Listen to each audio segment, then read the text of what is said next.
Good morning, my YouTube family. This is the second reading of today. It's Friday, January 3rd, I think. You may not see this on January 3rd, but I like to keep a kind of a diary like this just for my organization.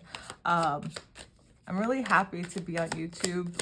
Thank you so much for liking and subscribing. Please like and subscribe if you're just perusing. I try to keep the daily news of what you need to know as updated as possible. I just dropped the Eight of Wands reversed. I really think it's important for you to start speaking out what you want into the universe. Three of Pentacles reversed. You need to start speaking out because the nudie lady. You might have had like a work situation where people are just making executive decisions on their own and there's like not a very good collaborative vibe, or maybe you're not feeling super collaborative as well. Maybe you just don't feel like talking to people. That's going to pass. That's going to pass.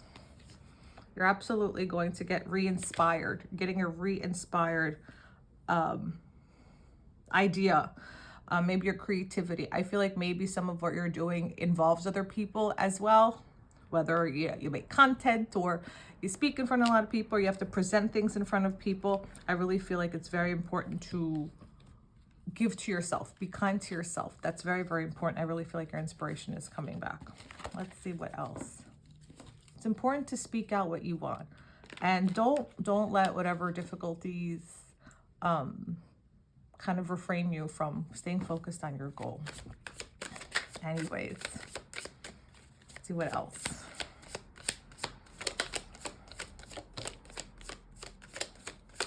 You're changing. You're changing. You're having a death of the ego. You're changing. If you're watching this, you're going through your spiritual awakening now. Now. Things are getting better for you. It's going to get better. Get the Death card, which is also the Rebirth card, and the Ten of Wands.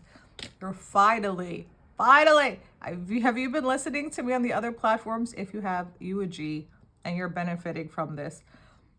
You are allowing yourself to lean into the shadow parts of yourself. You're allowing yourself, oh my God, you're realizing that it's much better to let go. Feel through things. Let go, let God for some. And because you're doing that, you have a wish fulfillment coming in. I am so excited. You have a wish fulfillment coming in. What's the wish fulfillment? What's the wish fulfillment?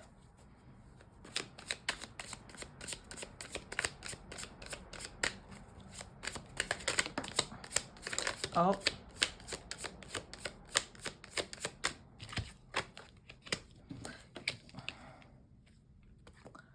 You're wanting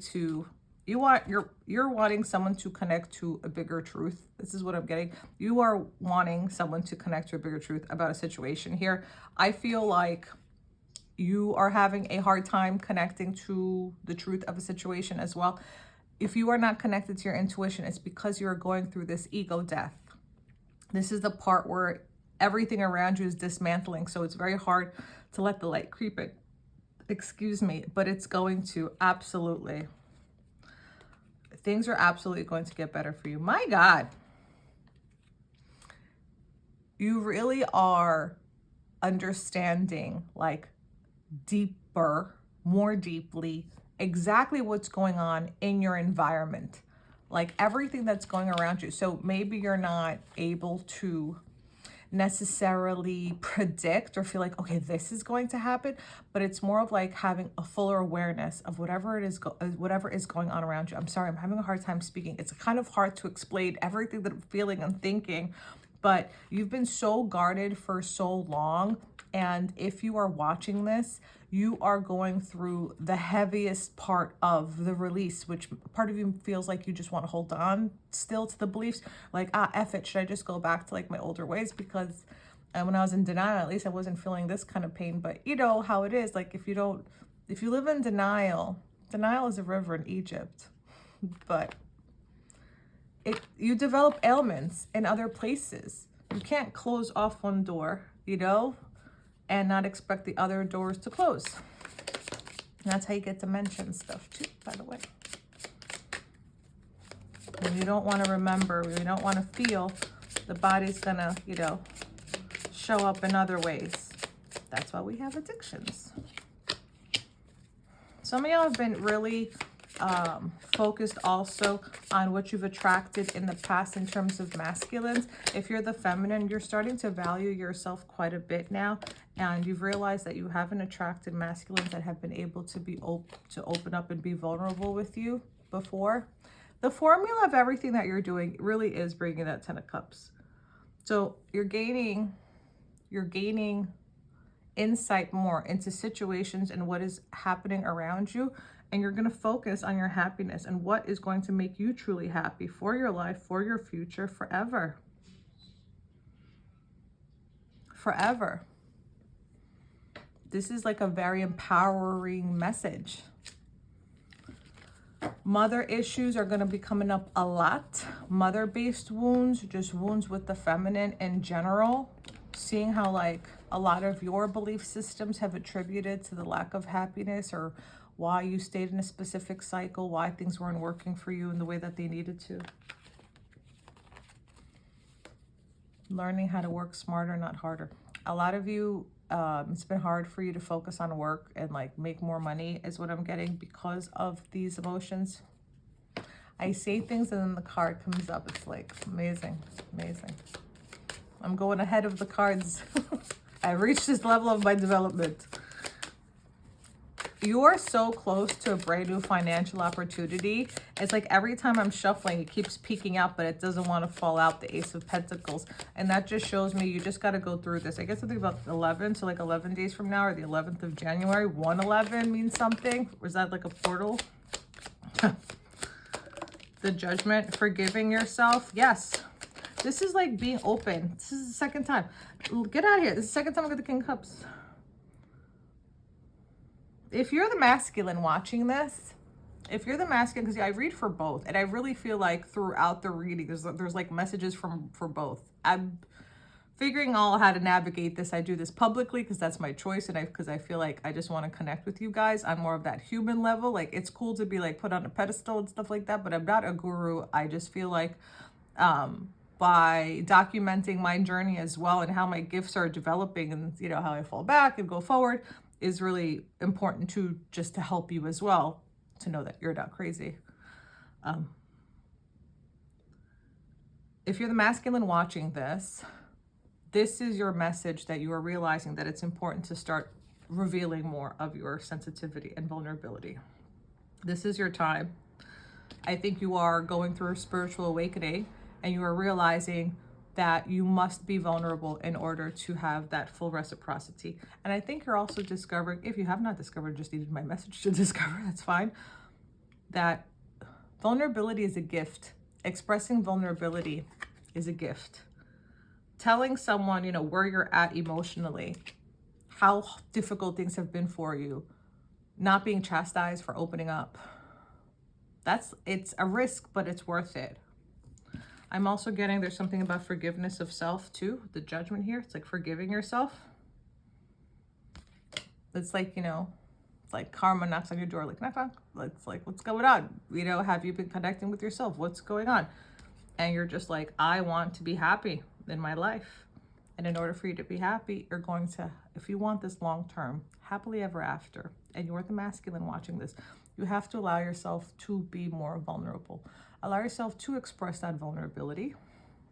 I think, like I said, for some of you, I'm getting the image of, you know, being younger, being very sensitive and opening up, and not having that be deemed, you know, very masculine or macho. You know, it could have been called a sissy or a wuss, you know, that sort of thing. I don't like that stuff. I hate that stuff. I have a thing about name calling. I don't really like it. But then you get mad, right? And then everything goes out the window.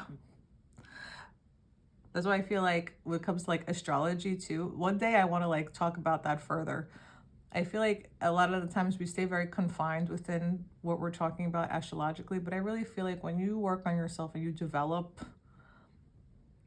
you realize that every astrological sign also has its like positives and negatives, and part of your evolution and why you are the sign that you are is so that you come out of that box of refrain of what your type is. So the more you grow and change, sometimes I feel like you will be different than what you are astrologically to a point, you know. I feel like I'll talk about this more another time. But like when I was younger, I remember when I was like 16, I wanted to write this book about how I felt that we were actually comprised of. Isn't that so crazy?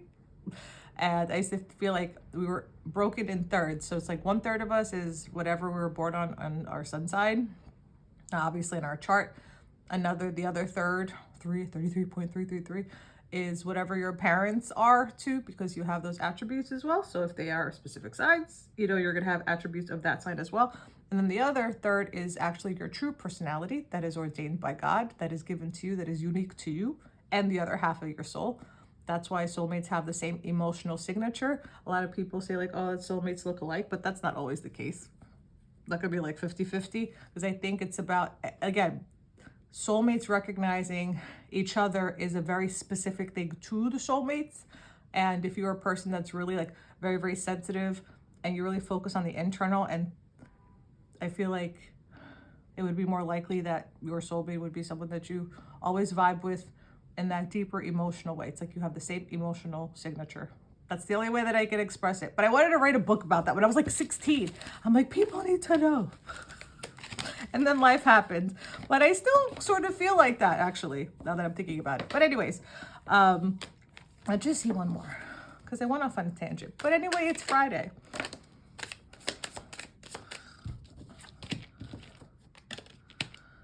You are also working through not being impulsive and really opening up a little bit. So I think the masculine is going to start opening up a little bit. Baby poquito. It's good. You're not being impulsive as much. That's good. This is the third time. Okay, 10 of Cups. All right, that's the vibe. That's the vibe. Your happiness is coming faster than you expect. Notice how there's the two sphinxes on the bottom. They're black and white. You are destined for happiness with your soulmate. Everything that you're working through right now is to bring that happiness of your soulmate with you. There's going to be a lot of love and obsession here. For some of y'all, you're going to be like so obsessed with your soulmate too. I understand. But it's like a very nice feeling when you're going to be together. It's like you're not going to be able to keep your hands off of each other. Just saying. I think I'm going to leave it there. I know that you're not feeling super up to it, but let this message be one of hope and love. And it's coming because you're loving yourself. Have a wonderful Friday. Have a great weekend. Whenever you're watching this, have a great rest of your day. And God willing, I'll see you on Monday. Bye.